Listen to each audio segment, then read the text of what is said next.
네, 안녕하세요. 토목엔지니어 돌주입니다. 이번 영상에서는 제가 이 무한비행장의 재원을 좀 확인해 보려고 하는데요. 기준에 여러 가지가 있습니다. 일단 활주로의 경사, 그다음에 제가 무엇보다 관심 있는 건 사실상 여기에 있는 그 둔덕의 크기가 어느 정도 되는지, 그리고 활주로의 경사는 당연히 설계 기준에 맞춰서 설계를 했을 것이고요. 그다음에 활주로를 벗어나서 착륙대하고 종단 안전구역이라고 있죠. 그 종단 안전구역의 경사가 어느 정도 되고, 실제 이 둔덕의 높이가 언론에서는 계량 2m라고 나왔는데 실제 그 치수를 한번 확인해 보도록 하겠습니다. 네, 지금 일단은 이게 이제 V월드라고 국토부에서 만든 이제 서비스입니다. 설계하는 사람들이나 아니면 지도 서비스를 만들고 싶어 하는 사람들을 위해서 서비스를 하고 있는 건데, 이 프로그램을 이용해 보겠습니다. 일단은 우리가 알고 있는 재원과 이 지도가 맞는지 확인을 해봐야 되는데요. 일단 활주로의 길이가 2.8km라는 건 여러분들이 다 알고 계실 겁니다. 그래서 사실상 2.8km가 어디서 어디까지냐면은, 이 활주로가 어디서 어디까지인지 이제 잘 모르잖아요. 그래서 거꾸로 이제 추적을 해보니까 실제로 여기 있죠, 요거. 여기에서부터 북쪽으로는 마찬가지로 여기까지 이렇게 뭔가 이렇게 선이 여러 개 이게 그려져 있는 활주로의 끝이라는 걸 이제 표시하는 방법인 것 같더라고요. 자, 그래서 여기 이제 거리를 재보면 구글 지도에서부터 일단 여기 얘는 지금 명확하게 안 나와 있잖아요. 그래서 구글 지도에서부터 한번 재보면, 자, 거리 측정을 누른 다음에 여기까지 눌러보면 2.8km 정확하게 나오죠. 그렇죠? 그래서 이쪽은 지금 명확한데 이쪽은 조금 끊어져 있어요. 그래서 대충 보고 이제 비슷한 거를 확인하고 측정을 해봐야겠죠. 자, 그래서 거리 측정을 누르고 저는 한 요 정도 되는 것 같아요. 지금 여기 보면은 이제 이쪽으로 평방향으로 이렇게 이동로가 있는데 한 요 정도 될 것 같고요. 그죠? 이 정도 될 것 같고, 아래쪽은 비교적 뭐 어느 정도 명확하게 나와 있습니다. 그래서 한 요 정도까지 이렇게 눌러보면 2.8km가 나옵니다. 자, 그래서 이제 요거는 확인이 됐고요. 그러니까 이 서비스가 어느 정도 거리를 정확하게 측정할 수 있는 도구다라는 걸 이제 검증을 한 거고요. 그 다음에 이 활주로의 종단 경사가 어떻게 되는지 여기서 분석을 할 수가 있거든요. 경사도를 누르고, 자, 여기 요 근처였죠. 여기서부터, 자, 북쪽에서부터 남쪽으로 이렇게 쭉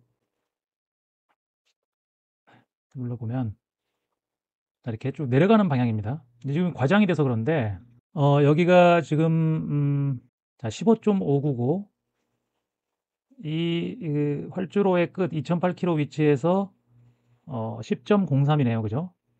그래서 경사도가 마이너스 0.12, 마이너스 0.12라는 얘기죠. 여기 아마 설계 기준이 최대 종단 경사가 1.25, 그러니까 1.25%를 넘으면 안 된다는 거겠죠.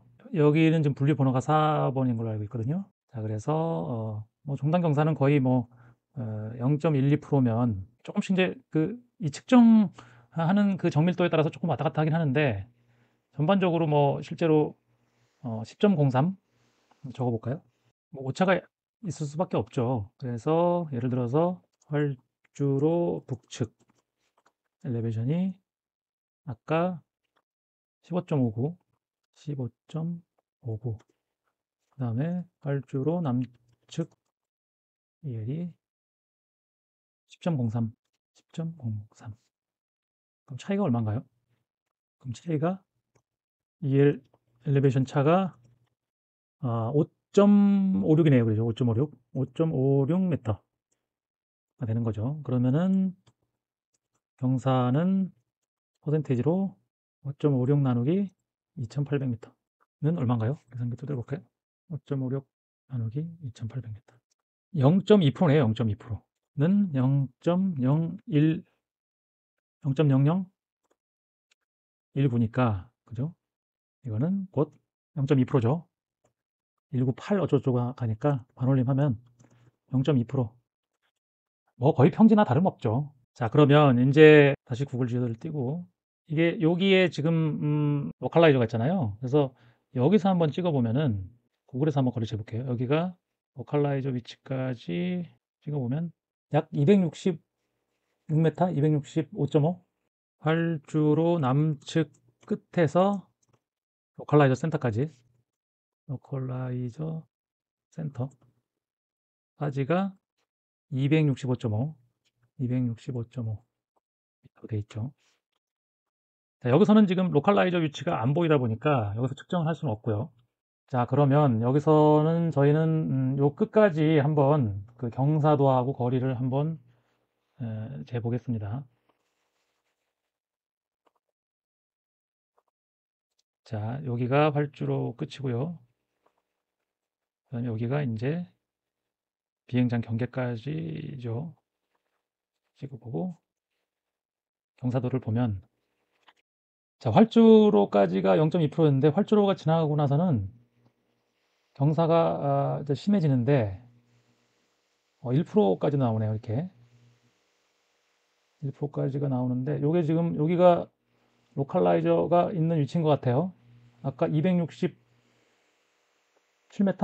요 근처인데, 이게 지금 볼록한 게 이 뒤에도 아마 하나 더 있었던 걸로 기억하시죠?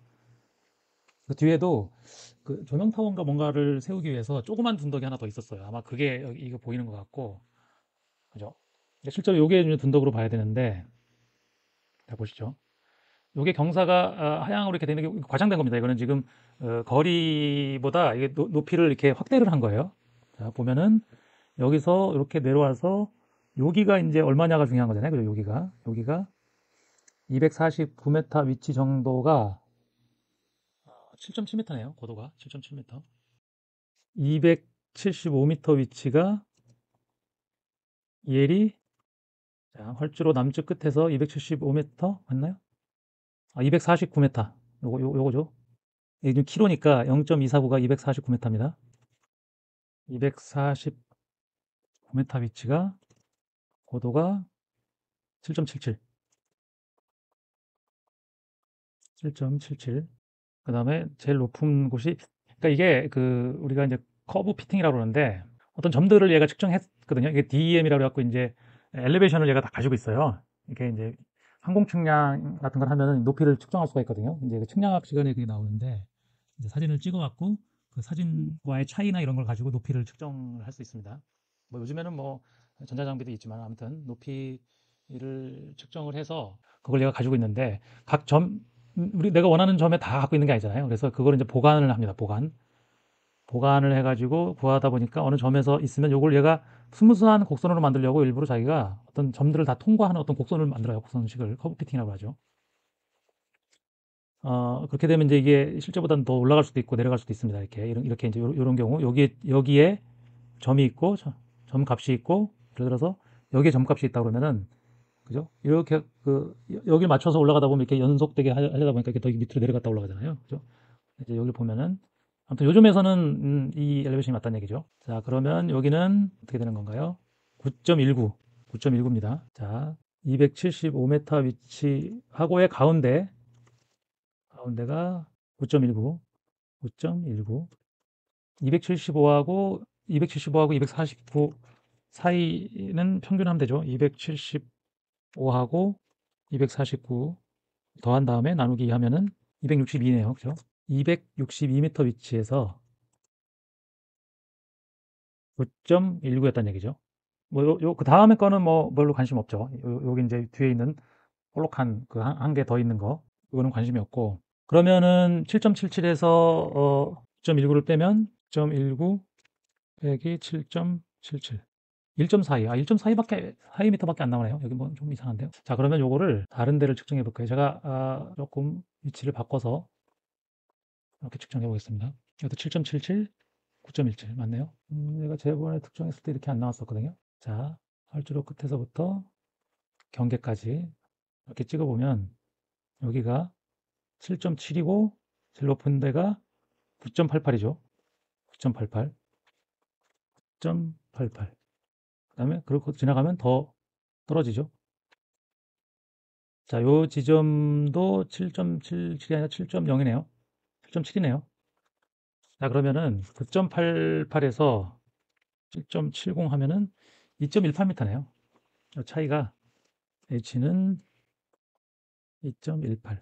뭐, 아니, 2.2m 정도 되는 것 같은데, 뭐, 지금 언론상이나 국토부에서 나온 그 2m 정도가 맞는 거는 같네요. 근데 뭐 이게 좀 오차가 있긴 한데, 몇 군데를 더 재보면, 이게 아주 그 엘리베이션이 점들이 아주 정확하게, 아니, 촘촘하게 있는 게 아니라서, 어디를 어떻게 재느냐에 따라서 좀 다릅니다.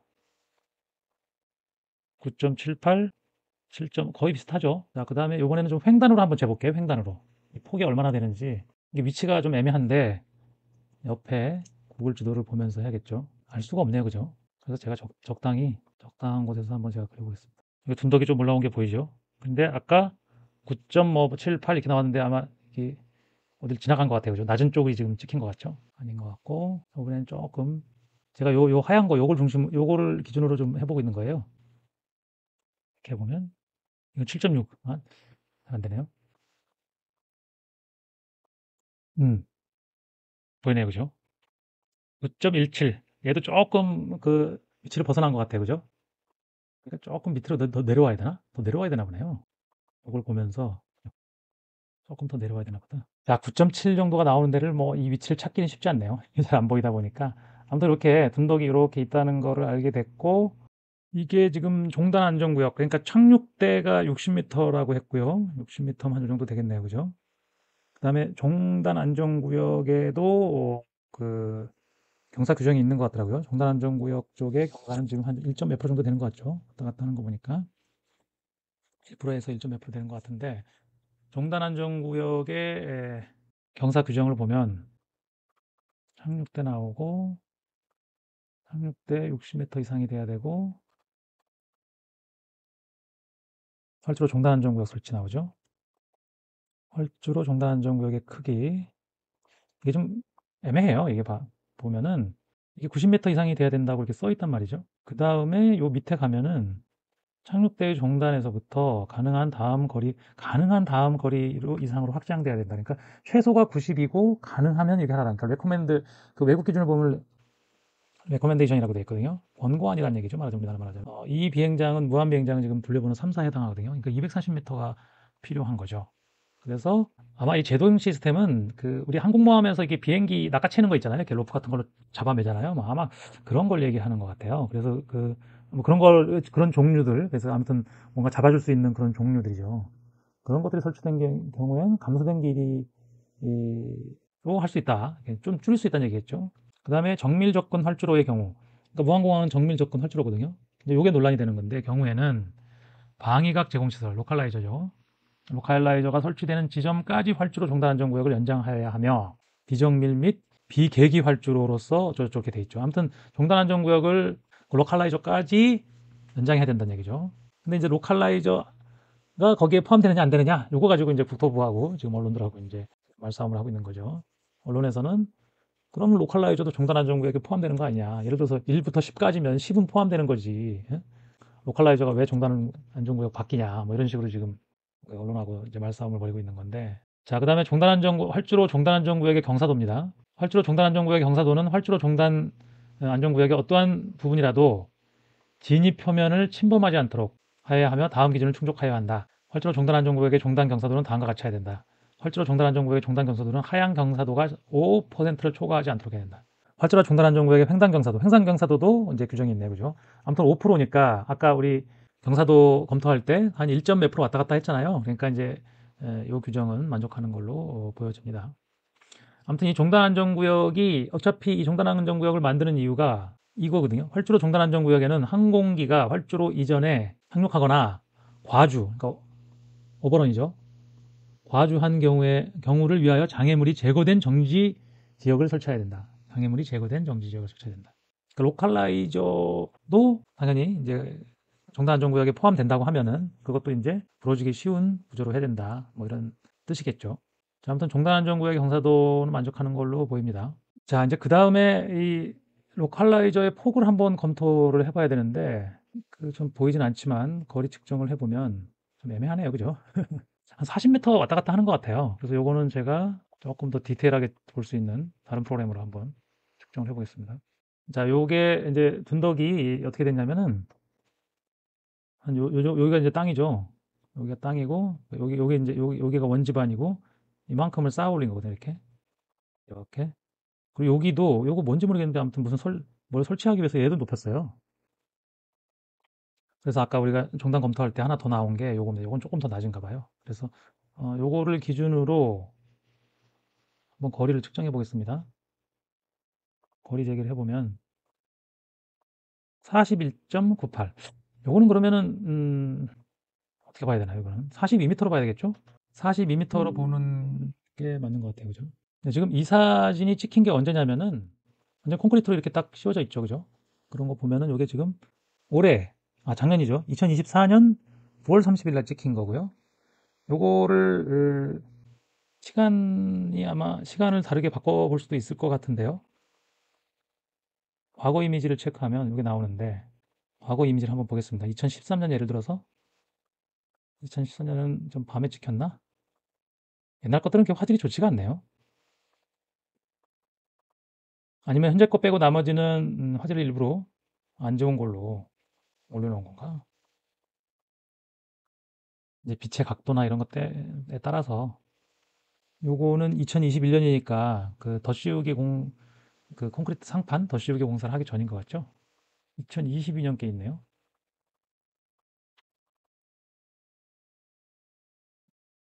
여기도 보면 지금 로컬라이저가 하나, 둘, 셋, 넷, 다섯, 여섯, 일곱, 여덟, 아홉, 열, 열하나, 열둘, 열세, 열네, 열다섯, 16개거든요. 16개고, 여기는 이쪽 도로로 로드뷰를 안 찍었네요. 여기서 보면은 저 너머에 있어서 잘 안 보이죠. 이게 2015년에 찍은 건데, 안 보입니다. 안 보이죠?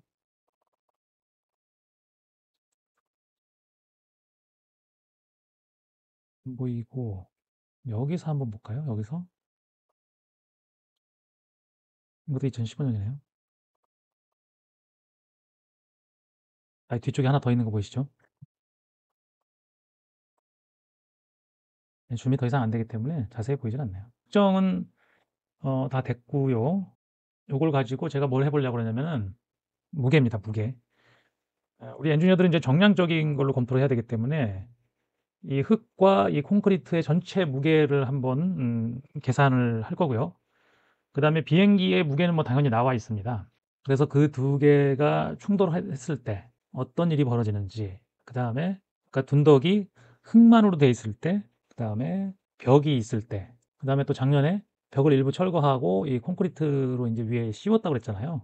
그런 것들이 어떻게 다른지 정량적으로 무게를 구하고 비행기의 무게와 그 다음에 비행기의 어떤 속도에 의해서 두 개가 충돌할 때 어떤 일이 벌어지는지 이런 것들을 계산을 좀 해보려고 합니다. 자, 이번 영상은 여기서 끊고 다음 영상에서 정량적인 검토, 물론 계략적인 검토입니다. 계략적인 정량적 검토를 한번 해보도록 하겠습니다. 지금까지 토목 엔지니어 돌정이었습니다. 감사합니다.